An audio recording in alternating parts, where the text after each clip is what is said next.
So joining us now to discuss on this is a lawyer, an APC member, Seun Faleye. It's nice to have you join us this morning. Thank you very much. Great. Thank you for having me. Now, I'd like to start from something that we have talked about earlier on the program. In my last discussion, we were talking about the brain drain of people, Nigerian medical personnel, as the case may be. But it is not only about medical personnel now. We see a lot of young people. In fact, the term Japa syndrome has become very, very popular now, not just in the Southwest, but across Nigeria, to the level where we hear people in Europe even talking about Japa, and as the case may be. How does Tinubu intend to handle this issue of a brain drain that every Nigerian, if you go on the street, you ask any average Nigerian, especially the young ones, they are very quick to tell you they want to leave this country. How does he intend to? What is his plan to ensure that he keeps these people back home on one hand and even attract people from Nigerians from outside the country to come? Thank you. Thank you for having me again. The Japa syndrome, like you alluded to, it's very, very important. It's for the private sector, perhaps one of the most defining issues that they are dealing with at the moment. And it's not a new phenomenon in Nigeria. You recall that sometime in the 80s, there was a lot of that similar mass, immigration out of Nigeria. So, and for us to understand what the solutions are that we can all see from our action plan, is to look at what are the causes, what is leading young people and even middle-aged people to leave their comfort zone, their country, and to another clime. And it's not more than some of these multidimensional issues that we've been talking about: access to healthcare, access to education, the state of security, one way or the other. And those are issues that really deal with people. And sometimes those issues is even about their children, what sort of education and healthcare that kids will be exposed to. So, having said that, it's not really an irreversible phenomenon. I think what is key is if you look at the programs and policies that Asiwaju has put forward in relation to the economy generally, giving people opportunity to earn a living, a decent living, in relation to education, revamping the educational sector, making it much more sustainable and fit for purpose, and also healthcare, really, those are the sort of policies that will attract people that will allow people to stay, and first and foremost, then attract people to come back. Because I don't think any Nigerian really wants to go and live anywhere other than Nigeria, because this is where the fun is, this is where your family is, this is where your support base is. So if those opportunities are provided, if the social impactful programs are undertaken, then we will see a reversal in that phenomenon, no doubt about that. All right, linked to that somehow is the issue of insecurity. Right now, we've been talking about, in fact, on the papers today, we read how in Katsina State, there was still a kidnap of worshippers there. We also saw a headline that talked about the killing and burning of a priest in Niger State. Yes. We have still not recovered from the kidnapped train victims or passengers in Edo State, although there has been rescue of all of them, just except two. But it still boils down to the issue of security. Of course, in the southeast, we have a lot of attacks there that security agents or Nigerians are concerned about. In the north central. So the point there is, an average investor who is not in Nigeria, maybe somewhere in Europe or somewhere across the world, who hears and sees these headlines and intends and knows that Nigeria has a business potential for any kind of business you want to go into, but there is insecurity. Of course, he'll prefer to stay away because safety is number one. How is Asiwaju hoping? What assurances is he giving to the private sector to invest monies in Nigeria? I think those assurances are robust and they're multi-pronged. In the discussion with the Nigerian Economic Summit Group, whilst it was focused on the economy and what his plans will be, I think the first thing that he said and spoke about was security.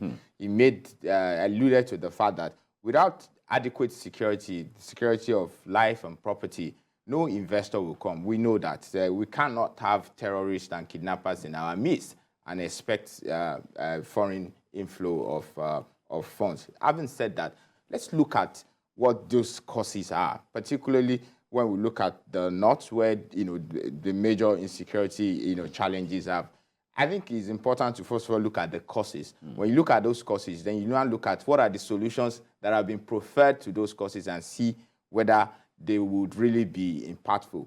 When you look at the causes of security, there are a couple of things. One is climate change induced security challenges, where you see that a lot of the deforestation and degradation that are occurred all through the Sahel region has now impacted on people such that they cannot make those sort of sustenance living that they do, particularly from agriculture, and has caused the social conflict that comes with lack of opportunities, lack of economic opportunities, all through down to the northern Nigeria. That's one. The second one is, of course, the issue of, let me say, resource fuel conflict, where if you look at all of those areas, some of those conflicts and security challenges are driven by the exploration of our resources by non-state actors. So you find combined efforts of all of those. So when we look at what are the solutions to that, first and foremost is to now look at what Asiwaju said he would do in terms of building the Great Wall of the North. That Great Wall of the North is an initiative under an African Union-led initiative where, look, they're going to make much more concerted efforts using climate change adaptation and resilience measures to replenish degraded landscape, to provide opportunities for people to earn a living. And in doing that, you provide job and opportunity. So all of the states from Adamawa, Gombe, Katsina, Kano, Jigawa, Sokoto, Zamfara, almost about 30, 40 million people will benefit from that. And when you do that, provide economic opportunities for people, it really removes that desire to engage in violent crime. So that's really one of them. The other, of course, is also to prevent non-state actors from really taking hold in those areas that they've actually taken hold and they're causing insecurity. And it's key that in his manifesto, he's spoken about ensuring that our border controls is much more effective. Our immigration services stand up to do their work to prevent all of this border movement of people that has now caused gun proliferation. So all of those key things are important. So fighting insecurity is going back to the root of our discussion here, which is the economy, providing opportunities to people, engaging the military by providing the necessary hardware, the necessary equipment to fight, non-state actors, and that way we'll begin to see, opportunities thrive. Okay, all right. We'll come back to still talk about this issue, the other aspect of this insecurity. Yes. Let's go on a short break. You're watching TVC Breakfast. We'll be right back on the discussion. You're watching TVC Breakfast, and on this segment, we're discussing the presidential candidate of the All Progressives Congress. Recently, he had a time with the Nigerian Economic Summit Group, and he outlined some of his programs for the private sector.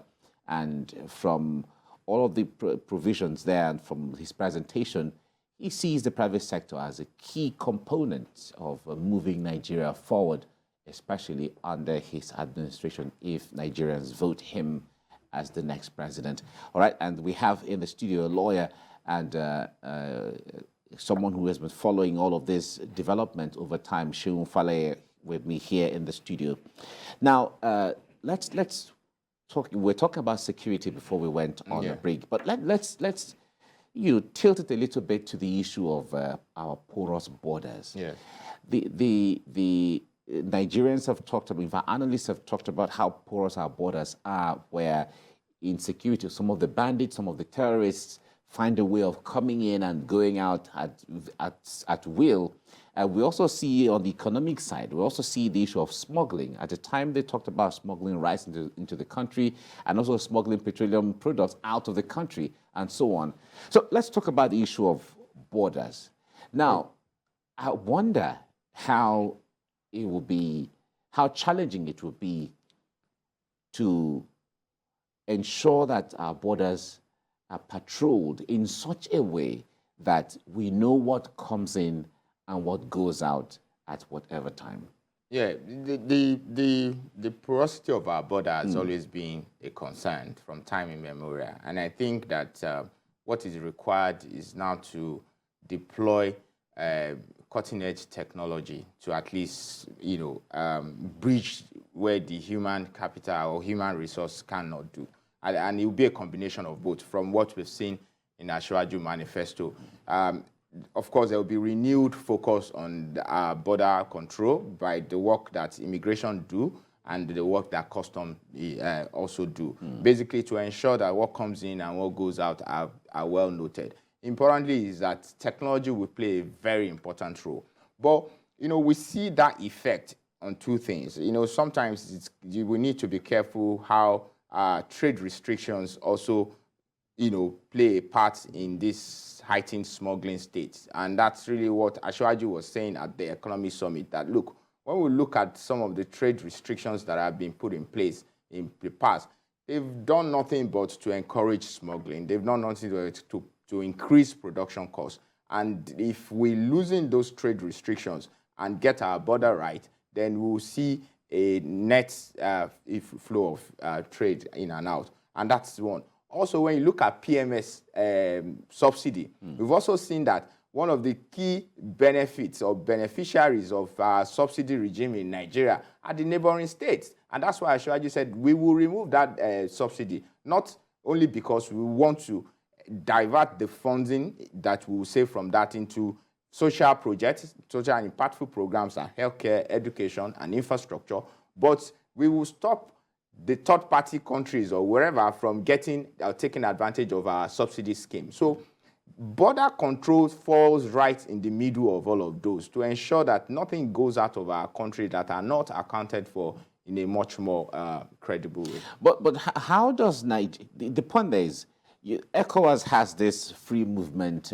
policy, which, all of the countries of ECOWAS are signatory to. But and all nationals of all the other countries would like to come to Nigeria one way or the other, and so on.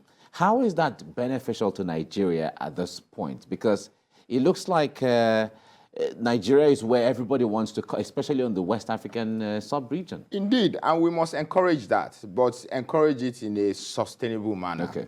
Nigeria is a large market, and I know a lot of people come from West Africa to trade and shop in Lagos market. A lot of people come from Cameroon to trade and shop in Aba market. So we must allow that, access. And we start to benefit because, like we said, we're large markets, and if we allow a much more formal and credible process of in and out, we will be the beneficiary of that. And government is doing a lot to that. So if you look at Lagos-Ibadan, Lagos-Badagry Expressway, it's not just for fanciful, it's to create that trade route where people can go in and out and all of that. So it will be to our benefits, ultimately, taking advantage of ECOWAS, free trade movement to allow for sustainable movement of goods and services, but certainly not for non-state actors, not for people that are looking to undermine our economy and our security. Okay. There was a time where the Minister of Finance said that Nigeria was broke. That was also corroborated at the time by the Senate President, who said Nigeria was broke. We've seen also that government find it difficult to raise monies to handle some of the major projects that they intend to handle, and they have to resort to borrowings and borrowings and borrowings. And now the World Bank, IMF, even the Debt Management Office is saying, Nigeria, you have to watch it when it comes to your borrowing level. How does Asiwaju intend to fund all of the projects that, because it looks like a lot of his programs are really ambitious as it is, but how does he intend to fund all of them when government is complaining of being broke? I think we need to be careful when we paint a gloomy picture about Nigerian, revenue profile or debt profile. I think it's important to make that point because Nigeria is not broke. Yes, we have revenue challenges, and those revenue challenges are easily surmountable with creative, ideas, which Asiwaju has. And there are simple, first and foremost, issues about revenue mobilization. How do we increase our revenue profile? And there are a whole lot of ideas in his manifesto to that. He has said, look, I will increase the tax net in a way that brings more people to paying their fair share of taxes. And that's really commendable because, and that's what he has done before in Lagos. And so we'll see a national, articulation of that. Beyond that, he said, look, we will then also increase our, our income base. There are other, apart from oil, there are other, mineral resources is a very veritable means of, revenue generation. But also important is to look at the cost of governance, the cost of, running the government itself. What sort of savings are there? Blocking loopholes in tax collection, in revenue generation, all of those places, using technology to really, bring things, together. So that's very important. Of course, there are two ways really to fund infrastructural projects or government spending. Either we're taxing or we're raising debt. Now, debt in itself, we've said it several times, and I think the man has said it, it's not a relatively bad thing. What is important is that what are you using this debt to do? Are you using it for productive items? Are you using it to construct infrastructure that will then become a multiplier effect in the economy? Are you using it to invest in socially impactful programs that can then enable the people to thrive? Those are the issues. But ultimately, it's important to make the point that Asiwaju has said that we would watch carefully our debt profile, managing our domestic debt obligations in a way that is sustainable. And I think that is very key. But ultimately, when we look at the infrastructural ideas and projects that he has said, look, we will accelerate our infrastructural master plan until we're able to deliver solid physical infrastructures in road, rail, airports, all of those things that enable people to thrive economically using proven financial structures. And I have no doubt in my mind, given what he's done before, given his track record in Lagos, given his extensive network, that we can do that, he can do this, and I'm sure he will do it. Okay. Now, it seemed the four major presidential candidates of the various political parties have agreed on one thing, the removal of subsidy. Yes. Because at different points they had, all of them said, we need to remove this, it's long overdue. Also, the presidential candidate of the PDP, Atiku Abubakar, has said that he will privatize and sell off so many national assets, which a lot of people say, okay, fine, give room to private sector. But is that something that your APC presidential candidate intends to also do, selling off or privatizing national assets? We're not going to sell off national assets. I've not seen anywhere in the manifesto where Asiwaju says he's selling off national assets. And, a lot of people, particularly on the PDP side, have made so much talk about privatization. Oh, they privatize. Look, let us be real. Privatization in itself, the framework for that privatization that they undertook, and which we will debate the success or otherwise of it later, was first and foremost started by Buhari. I mean, by Babangida, way back, in his response to IMF during structural adjustment program. And it's that framework that they took. And then they said, oh, they made it with privatized, it was a success, MTN did it. And we make the point again that, look, you need to differentiate between selling off licenses and privatization.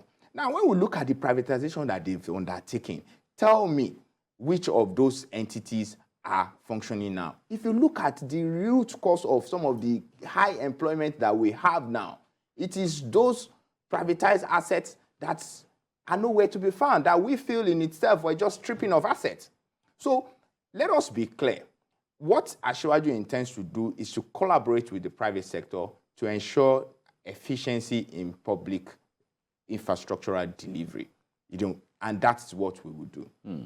All right, now let's get into the big one, the one that will concern a lot of Nigerians, and that's food, and that's under agriculture. Yes. Now, Nigeria, our national flag reflects originally what we naturally do. That's the green, which is agriculture. And we have perfected agriculture in this country before, where under the First Republic, where the various regions had their various cash crops and food crops, and Nigeria was sustaining itself and even exporting in large quantity to countries around the world. Nigeria was prospering at that time. Now, a lot of people are saying, how do we bring back those days, or even get better off? Because right now we have technology that is better off than the 60s. We have manpower that are skilled than ever. We have even more manpower now if we compare the numbers and so on. What is the agenda for agriculture to ensure that there's food security for this country? We will get back to those glorious days under Asiwaju, and it's by purposeful leadership, identifying what the challenges are and devoting time and resources to them. Like we all know, our unemployment challenges, are enormous. And for us to begin to bring down that number, agriculture sits at the heart and center of that, because we have the land, we have the fertile ground to, go and then produce. So what do? It's really to marshal resources to begin to, first and foremost, increase the land under cultivation. By the time we increase from 35% that we have now to 65%, that's a significant, increment that ultimately it's people that will be undertaking that. And in doing that, what are you doing? You're providing access to finance to ensure that, look, small-scale farmers, and this government has been doing it, by the Anchor Growers program. We will intensify that and enhance that. That's important. Also, it's to set up the commodity exchange. This commodity exchange has been said by Asiwaju. He's met with the agricultural sector specifically, just like he has met with the economic team, just because we know that there's enough and enormous potential there. Set up a commodity exchange that really guarantees pricing for small-scale farmers and farmers generally, so they don't have a problem of purchase. All they know is that, look, let me go farm. I know that there's standard and guaranteed pricing for my item, and once they do that, they go back to farm. That's that. Provide the necessary inputs and support in terms of fertilizer and all of the necessary things to grow this increase in land under cultivation, because those are key, and ensure that we then move to harvesting and planting more than once or twice in a year. We can do that through mechanized farming and all of the technology that has come to fore. So that's very important. In terms of food security, of course, it's also to provide storage, grain storage facilities in order to mitigate the adverse effect of global, supply chain that comes with disruptions in any country that then affect our prices. So have that storage to mitigate that.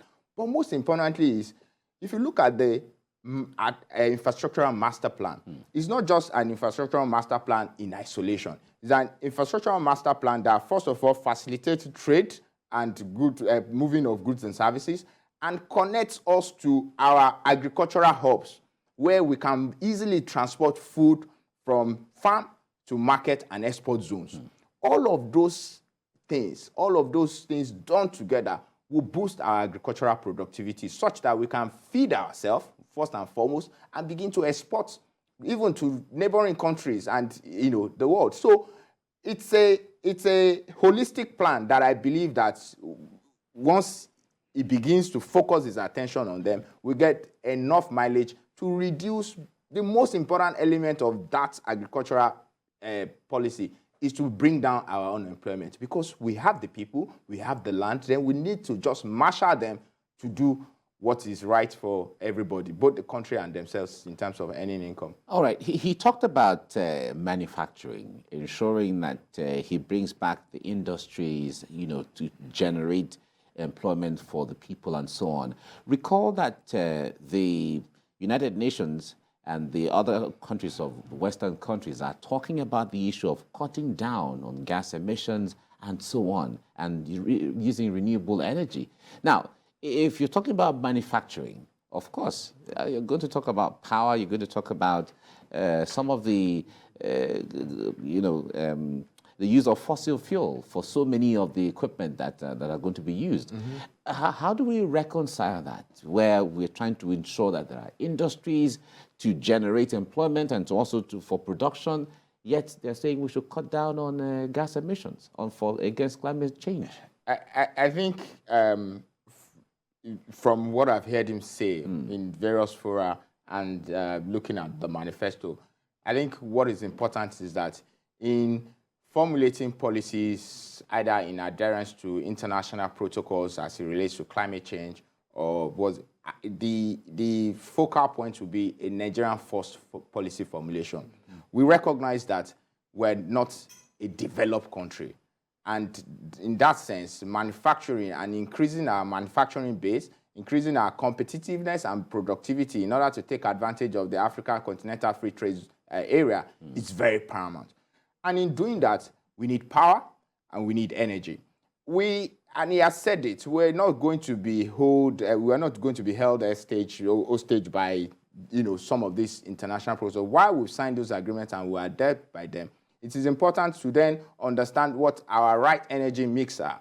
Do you understand? What are the key things that we need to do that will ensure that our manufacturing entities are competitive in terms of energy in spurring their growth? And in that sense, every of the energy mix will be in the box: coal, gas, and hydro, and all of those thermal energy that will then give us what the right mix is. And without because if you listen to his engagement with the NESG, he said, look, I acknowledge climate change, I acknowledge the impact of climate change, but we are calling for climate change equity in a sense that our developmental needs are recognized whilst you are dealing with climate change issues. There is no point where we've been very minute contributor to the climate change challenge as it is today, and then you are asking us to impact our growth because of that. So I'm happy that he has said, look, it will be a Nigerian first policy such that we will be able to accelerate our own development using all of the right energy mix in his toolbox. Okay, let's talk about the issue of power or energy, as the case may be. To drive the country, yes, you need power. Yes. And since the days of NEPA to the PHCN and all of that, it is one thing that Nigerians complain about, where there is no light, even in few places where there is electricity, you have to pay for it really seriously. But the point there is, one thing that Nigerians have complained about too is the issue of the grid system, where if something happens in Shiroro Dam in Niger State or close to Abuja, far away in Akwa Ibom, the impact is felt. So someone has been saying, why don't we dismantle this national grid system where we, segment everything so if there's a problem anywhere, is restricted to that area, and then it's easily handled and so on, and then it becomes a little easier to manage. The administration, right, Buhari's administration has signed some agreement with Siemens of Germany, and Nigerians are waiting for that ultimate redemption in the area of power. Talk to us generally what the plans are for constant power supply. Okay. I think that if there's any promise that Ashwaju has been very, very vocal about, it is the issue of delivery of power to Nigerians. He's made that promise repeatedly, and it's not for anything, but because when you want to talk about the sort of development that he desires for Nigeria, the next question is how power, and that's it's understandable. And we have to first of all understand where we are in the power, there's been extensive reform done in that sector by previous government. This government has deepened that reform such that as we speak, when you're talking about decentralization of national grid, in my view, that grid is already, more or less decentralized. There is already a law that allows people to generate at least 10 megawatts or thereabouts, or is it 1 megawatt without approval? There's already a law that allows people to generate 1 megawatt then with approval. I think so. There's some measure of decentralization in that people can actually generate their power, subject to limits and all of that. So that's one. In terms of Asiwaju's own plan, is look, we will continue this sort of investment in transmission lines and transmission capacity that this government has done. If you look at and if you're looking around you, if you look at the Siemens deal, we're beginning to see a move towards the delivery of that initiative. I mean, I've run into trucks around the city now where you see Siemens deal carrying transformers going to locations. So I'm hoping that in the next couple of months we'll begin to see improved service delivery. So that's key, and that investment will be continued. As I just said, and in his NESG said, look, what we'll do is decentralize more the transmission lines. Do you understand? Because the distribution and the generation has already been privatized. So it's really the transmission, part of it that is still under government, a responsibility, so to speak. So we'll decentralize that. Then we'll also really begin to engage in a much more cost-reflective tariffs where private sector capital can come into that system and and do more, and because really that sector requires private sector capital to do, and then you have to also provide the enabling environment for those capital to thrive, and that's really what that reform would do. And then when you look at his plan to remove estimated billing. It's planned to encourage local manufacturing of meters and all of the components that relate to power provision. And most importantly, it's planned to formulate policy framework that brings about renewable energy, still speaking to his acknowledgement of what climate change is and what climate change impact can be, and say, look, let us begin to look at some of these renewable energy opportunities, because they have the opportunity to bring almost 50-60 million Nigerians into, give almost about that number of power. So, and that in itself comes with a lot of considerable investment opportunities, both from the private sector and from the government, because research, like I said earlier, has shown that there might be about $16 billion worth of investment and opportunities in that. About $6 billion of that component, it relates to the local part of that investment where people are setting up, people are buying components and doing, and that's really a local part of the funding that can be either kept in here and people take benefit of that. So in terms of power, I think with the sort of leadership that he wants to provide, with continuance of the reforms that has been started, investment in the transmission lines, and looking at the cost structure of that industry, we will see much more investment and much more impact on people's desire for power. All right. We have to leave it here now. We only just wait to see how these things all pan out at the end of the day. And ultimately, Nigerians are the ones who will decide how this will materialize if they give the vote and the mandate. Thank you very much, Seun Faleye, for coming. Thank you very much. Thank you.